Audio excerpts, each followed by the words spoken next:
നമസ്കാരം. ശബരിമല സ്വർണ്ണപ്പാളി കവർച്ചാ കേസിൽ കൂടുതൽ പ്രതിരോധത്തിലായി ദേവസ്വം ബോർഡ്. മുൻ എക്സിക്യൂട്ടീവ് ഓഫീസർ ഡി സുധീഷ് കുമാറിന്റെ മൊഴികൾ ബോർഡിനെ കുരുക്കിലാക്കുന്നതായാണ് വിവരം.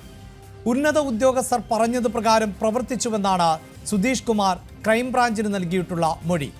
താൻ മാത്രമല്ല, അന്നത്തെ ദേവസ്വം ബോർഡ് ഭരണാധികാരികളും ഉന്നത ഉദ്യോഗസ്ഥരും ഇതിൽ ഇടപെട്ടിരുന്നുവെന്നും മേൽത്തട്ടിൽ നിന്നുമുണ്ടായ നിർദ്ദേശം പാലിക്കുക മാത്രമാണ് ചെയ്തത് എന്നും സുധീഷ് കുമാർ വെളിപ്പെടുത്തി. രേഖകളിൽ സ്വർണം പൂശിയ പാളികൾ എന്ന പരാമർശം ഒഴിവാക്കിയതും മേലുദ്യോഗസ്ഥർ നൽകിയ നിർദ്ദേശപ്രകാരം എന്നാണ് മൊഴി. സുധീഷിന്റെ മൊഴി പ്രകാരം അന്നത്തെ ദേവസ്വം ഭരണാധികാരികളിലേക്കും കമ്മീഷണർ അടക്കമുള്ള ഉന്നത ഉദ്യോഗസ്ഥരിലേക്കും അന്വേഷണം നീളുമെന്നുറപ്പാണ്. ആരൊക്കെയാണ് ദേവസ്വം ബോർഡിലെ സമ്മർദ്ദം ചെലുത്തിയ ആ ഭരണാധികാരികൾ? ആ ഉന്നതരെ പ്രത്യേക അന്വേഷണ സംഘം ചോദ്യം ചെയ്യുമോ? പ്രതികളാക്കി അറസ്റ്റ് ചെയ്യാൻ സാധ്യതയുണ്ടോ?